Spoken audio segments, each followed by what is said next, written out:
हम सभी इंसानों को एक सम्मान ही बनाया है, पर हम इंसानों ने जात पात के नाम पर सभी को बांट रखा है।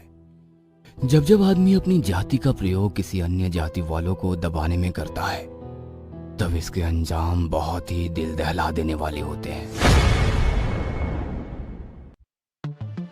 सारे गांव में कोहराम मचा हुआ था। ठाकुर साहब की हवेली जल रही थी। अंदर से लोगों की चीखने चिल्लाने की आवाज आ रही थी। हमें बाहर निकालो, भी हमें बचा लो, हमें बाहर निकालो, आग में हम झुलस कर मर जाएंगे। अरे कोई बचा लो, अरे कोई तो बचा लो। बाहर खड़े लोग आग को बुझाने की नाकाम कोशिश कर रहे थे, मगर उस आग में पानी भी पेट्रोल की तरह काम कर रहा था। जितना पानी डाला जा रहा था, वो आग उतनी ही भड़क रही थी। कहानी कुछ साल पहले। झुमकी 16 साल की मासूम सी लड़की थी। उसको हमेशा से घर से ज्यादा खेत पर रहना पसंद था। खेत पर लगे आम के पेड़ पर डाला हुआ झूला और पासी का कुआं जिससे पूरे खेत में सिंचाई होती थी, ये उसकी पसंदीदा जगह थी। मगर उसकी माँ को उसका इस तरह बाहर जाना पसंद नहीं था। वो हमेशा उसे खेतों में जाने से रोकती थी, कारण गांव के ठाकुर के बेटों की झुमकी पर बुरी नजर रहती थी। मगर वो मासूम इन सब बातों को समझ ही नहीं पाती थी। उसे तो लगता था माँ उसे घर में रोककर उससे घर के काम करवाना चाहती है। जैसे ही मौका मिलता, वो अपनी माँ को धोखा देकर खेत पे पहुंच जाती।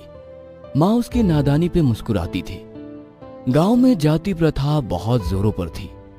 वैसे तो ठाकुर लोग दलितों के यहाँ कभी झांकते भी नहीं थे, मगर उनके घर की बहन बेटी पर हमेशा बुरी नजर रखते थे।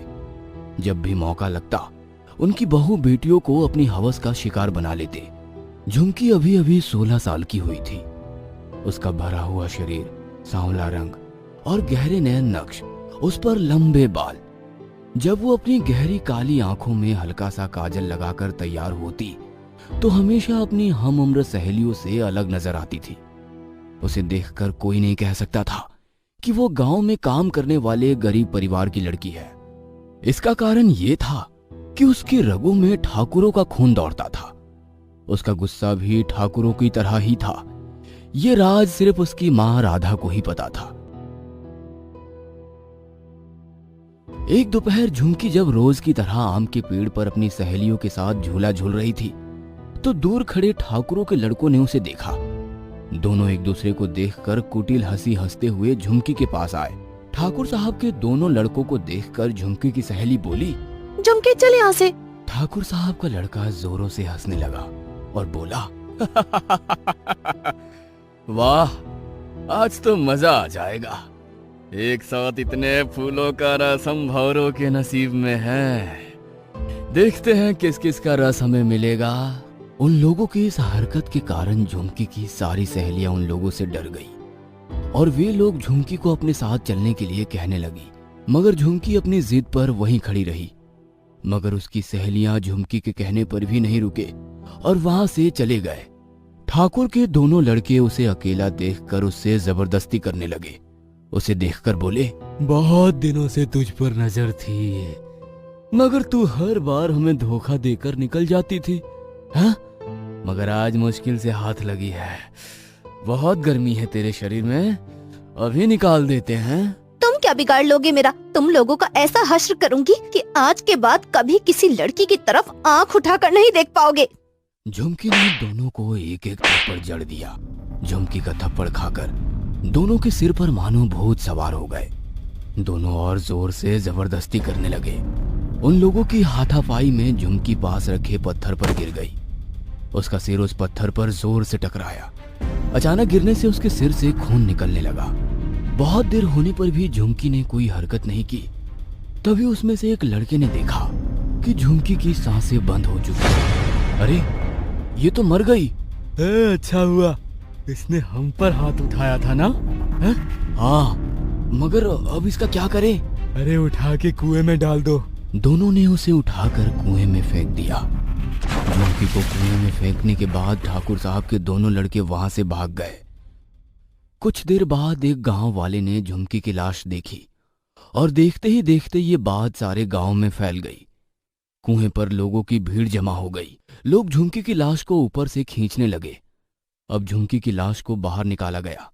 झुमकी की माँ तो सुन्न होकर झुमकी के चेहरे को देख रही थी। ना ही वो कुछ बोल रही थी और ना ही उसकी आंखों से आंसू आ रहे थे। वो बस बिना अपनी पलके झपके झुमकी को देखे जा रही थी। इस घटना के कुछ महीनों बाद ठाकुर के लड़कों का आतंक गांव में फैल रहा था। आए दिन वे लोग गांव की लड़कियों को परेशान करने की कोशिश करते थे। कोई भी कुछ उन्हें नहीं कह पाता था। भले ही गलती उन दोनों लड़कों का ही हो, मगर उन दोनों के पीछे उनके परिवार जो थे, जो उन्हें गलती करने से नहीं रोकते थे। एक दिन ठाकुर साहब अपनी कार से कहीं गए हुए थे। बहुत देर हो गई मगर ठाकुर साहब लौटे नहीं थे। तभी एक गांव वाला दौड़ते हुए हवेली में आया और चिल्लाने लगा, ठाकुर साहब की मौत हो गई है, ठाकुर साहब की मौत हो गई है। गांव के बाहर ठाकुर साहब की गाड़ी खड़ी थी। गाड़ी में उनकी लाश थी। ठाकुर साहब के शरीर और गाड़ी पर मुठभेड़ के कोई निशान नहीं थे। चलती कार में किसी का मर जाना लोगों के लिए आश्चर्य की बात थी। उनकी मौत गांव के लोगों के लिए एक पहेली बनकर रह गई। फिर अगला नंबर ठकुरानी का था, जो ये मानती थी कि लड़कियां तो हमेशा पैरों की जूती होती है, उन्हें पैरों में ही रहना होता है। कुछ दिन बाद उनकी मौत अपने ही घर में जलकर हो गई। माता पिता के मर जाने के बाद ठाकुर साहब के दोनों लड़के हवेली में बचे थे। अब दोनों और ज्यादा निरकुंज हो गए थे। अभी तक गांव की लड़कियों को परेशान करते थे, मगर अब किसानों और मजदूरों को भी परेशान करने लगे। उनका हक उनसे छीनने लगे। शराब के नशे में उनसे दिन और रात काम करवाने की कोशिश करते, मगर उनकी मेहनत का पूरा मेहनताना नहीं देते। उनके दरवाजे पर आने वाले जरूरतमंदों की जरूरतों का नाजायज फायदा उठाते। किसी की जमीन तो किसी की जोरू को अपने कब्जे में लेकर उनकी जरूरतों को पूरा करते। पता नहीं इन ठाकुरों का अत्याचार कब खत्म होगा। होगा, जल्दी ही होगा। ठाकुरों को वर्षों पहले श्राप मिला था कि कोई इनकी ही खानदान का इनके पूरे खानदान को मिटा देगा। ठाकुर और ठकुराइन तो गए, अब इन दोनों की बारी है। कुछ दिन ऐसे ही बीत जाते हैं, मगर एक रात सारे गांव में हाहाकार मचा हुआ था। ठाकुरों की हवेली जलकर राख हो रही थी और साथ ही साथ पूरा ठाकुर खानदान भी खत्म हो रहा था। यह तो एक दिन होना ही था। आखिर पाप का घड़ा कब तक नहीं फूटता? हाँ, इन लोगों के साथ इस गांव से सारा पाप भी चला जाएगा। लेकिन ठाकुर साहब के खानदान को तो उनकी ही खानदान का कोई मारने वाला है ऐसा श्राप मिला था। तो फिर ये सब हुआ कैसे और किया तो किया किसने? इसी आग की रोशनी में दूर कहीं दो आंखें खुशी के कारण चमक रही थी। वो आंखें थी झुमकी की माँ की, जिसका एक हाथ थोड़ा जला हुआ था। दरअसल झुमकी की माँ ठाकुर साहब की प्रेमिका थी, जिसे ठाकुर साहब ने पहले तो शादी का झूठा वादा करके गर्भवती बनाया और फिर उसे छोड़ दिया। झुमकी ठाकुर साहब की ही बेटी थी। यह सच्चाई सिर्फ झुमकी की माँ ही जानती थी। अब ठाकुर खानदान की मौत सबके लिए एक रहस्य बन गया था।